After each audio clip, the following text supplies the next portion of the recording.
de la semaine.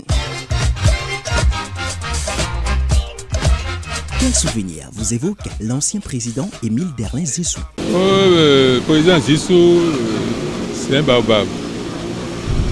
C'est un baobab, c'est un monsieur que tout le monde connaît. Et comme nous n'aimons pas la vérité dans ce pays, ce qui a fait qu'il était vite parti quand il était président de la République. Le Béninois n'aime pas la vérité. Alors que ce monsieur est catégorique, il est véridique. Donc ça ne m'a pas tellement choqué parce qu'il a fait quand même son temps. À 80 combien là, vous voyez, c'est important. Donc quand on naît, nous acclamons la naissance, pourquoi ne pas acclamer sa mort?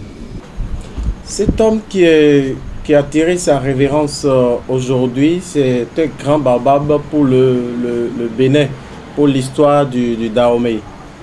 D'abord de par l'histoire du dénommé du Bénin, l'enfant malade de l'Afrique dans le temps. Il fut également le président lors des mouvements populaires de notre pays.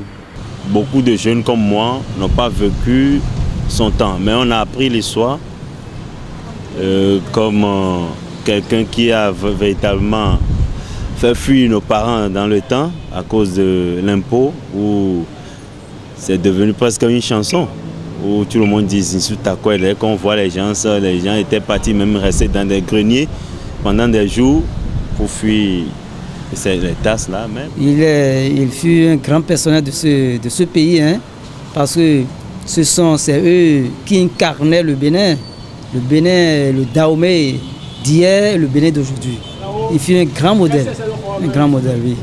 Jusqu'à présent, parce que tous les anciens présidents, les présidents qui sont venus, et bon, ils prennent conseil chez lui.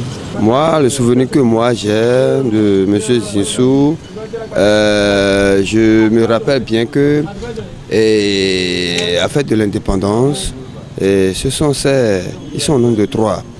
Il y a le général Kérékou qui est déjà parti, il y a Hubert Maga aussi, et également le Zissou, Émile Derlin là. Ce sont ces 3 là qui sont vraiment les auteurs de l'indépendance. D'accord? Donc c'est ce que je peux dire par là. C'est nos parents qui parlaient de lui que bon, au moment qu'il a fait, ou qu'il était le président, bon, qu'il est pourchassé pour les tasses de chaque fin d'année qu'on paie là. Donc il est sévère sur ça. Bon, en tout cas, bon, d'autres l'apprécient, d'autres disent que bon, à cause de sa sévérité, bon, d'autres disent que bon, il n'est pas doux comme les autres précédents quoi. Nos parents, dans ce temps-là, il y a des gens qui dorment même au champ quand tu n'as pas eu à payer cette taxe-là.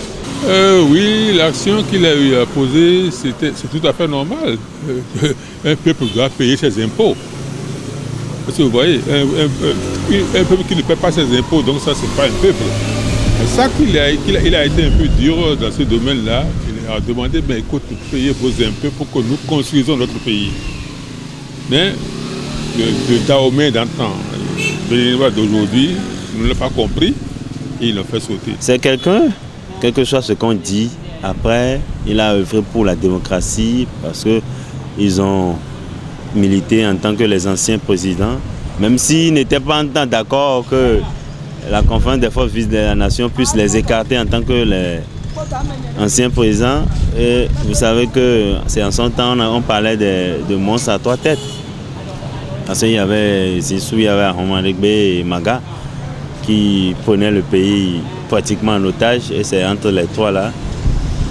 Mais au-delà de tout, c'est un ancien président, on lui doit hommage, et comme on l'a fait au feu Mathieu Kérékou, je pense que d'ici à là, on va trouver un site aussi pour l'immortaliser véritablement.